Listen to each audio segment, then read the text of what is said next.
ప్రభుత్వం నిరసనలు వ్యక్తం చేస్తున్న బేఖాతర్ అనుకుంటూ 72వ ఎడిషన్ మిస్ వరల్డ్ పోటీలను నిర్వహించడానికి సర్వసన్నాహ సిద్ధంగా ఉన్నది. ప్రజలు వ్యతిరేకిస్తున్నారు. తెలంగాణ పోరాటంలో భాగమైన తెలంగాణ రాష్ట్ర సాధన కోసం అహర్నిశలు కృషి చేసిన మహిళా సంఘాలు ఇవాళ ఈ మిస్ వరల్డ్ పోటీలు మహిళల్ని అవమానపరిచేవిగా వాటిని రద్దు చేయాలని కోరుతున్నాయి. ఇంతమంది ఇవాళ తెలంగాణ మహిళలు కోరుకోకున్నా, మహిళల ఆకాంక్షల్లో భాగంగా అందాల పోటీలు లేకున్నా ఈ తెలంగాణ ప్రభుత్వం ఒక కార్పొరేట్ అవతారం ఎత్తి ఒక మార్కెట్ల విస్తరణ కోసం నిర్వహించే అందాల పోటీలని తలపెట్టడం చాలా బాధాకరమైన విషయం, అవమానకరమైన విషయం. ఇవాళ తెలంగాణ ప్రభుత్వం బాధ్యత లేకుండా వ్యవహరిస్తుంది అనడానికి ఈ అందాల పోటీల నిర్వహణనే. గత ప్రభుత్వం ఈ కార్ రేసుని నిర్వహిస్తే వ్యతిరేకించే ఈ రేవంత్ సర్కారు ఇవాళ ఏ కారణం చేత అందాల పోటీలను నిర్వహిస్తుంది అని మేము ప్రశ్నిస్తున్నాం. ఖచ్చితంగా మార్కెట్ల విస్తరణలో భాగమే అనేది మిస్ వరల్డ్ పోటీల చరిత్రని ప్రారంభమైన నుంచి చూస్తున్నాం. ఇవాళ అమెరికాలో సామ్రాజ్యవాద విస్తరణలో భాగంగా ప్రారంభమై ఇంగ్లాండ్లో మిస్ వరల్డ్ పోటీల రూపం దాల్చి 51 నుండి అనేక నిరసనల మధ్యనే సాగుతున్నాయి మిస్ వరల్డ్ పోటీలు. ఇవాళ మేము ప్రశ్నిస్తున్నాం. తెలంగాణ సంస్కృతి అని మాట్లాడతారు, భారతీయ సంస్కృతి అని మాట్లాడతారు. బికినీ కాంటెస్ట్లు లేకపోతే రకరకాల కాస్మెటిక్స్ దుస్తుల అలంకరణల పేరుతో సాగే ఈ క్యాట్ వ్యాకలు ఏ సంస్కృతికి నిదర్శనం? భారతీయ సంస్కృతి పరిరక్షకులుగా మాట్లాడుతున్న కాషాయ సంస్కృతి పరిరక్షలు ఎందుకు నోరు మూసుకుని కూర్చున్నారు? గత సంవత్సరం 71వ ఎడిషన్ ముంబైలో జరుగుతుంటే భారతదేశంలో భారత సంస్కృతికి కేంద్రం అని చెప్పుకునే నాగ్పూర్, ఆర్ఎస్ఎస్ కేంద్రం నాగ్పూర్, మహారాష్ట్ర, శివసేన బీజేపీల పాలన జరుగుతున్న చోట 71వ ఎడిషన్ మిస్ వరల్డ్ పోటీలు గత సంవత్సరమే జరిగాయి 2024లో. మళ్ళీ సంవత్సరం తిరగకుండానే దుబాయ్కు పోయే పోటీలను గుంజుకొచ్చి మరి తెలంగాణ ప్రభుత్వం నిర్వహిస్తుంది.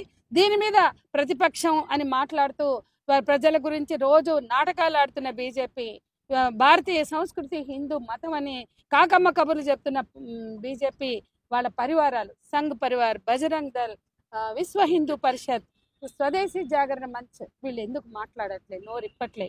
మీడియా వెళ్ళి అడిగితే కూడా మాకు పైనుంచి ఆర్డర్స్ అని చెప్తున్నారట.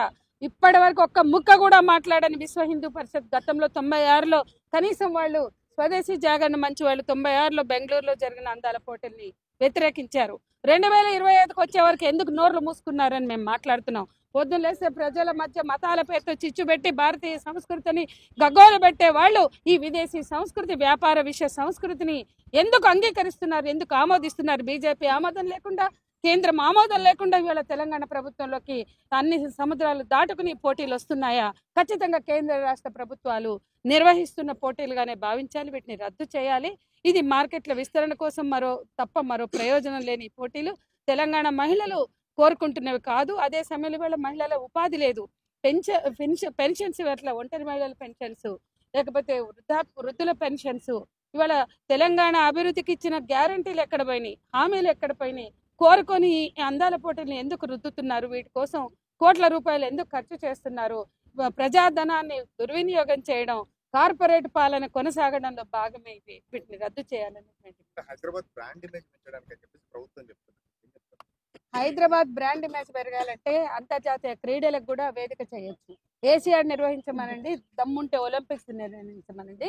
ఇప్పటికే అంతర్జాతీయ వేదికలకి హైటెక్ సిటీ అనేక సందర్భాల్లో అనేక సమ్మిట్స్ కి, ఇంటర్నేషనల్ సమ్మిట్స్ కి వేదిక అయింది.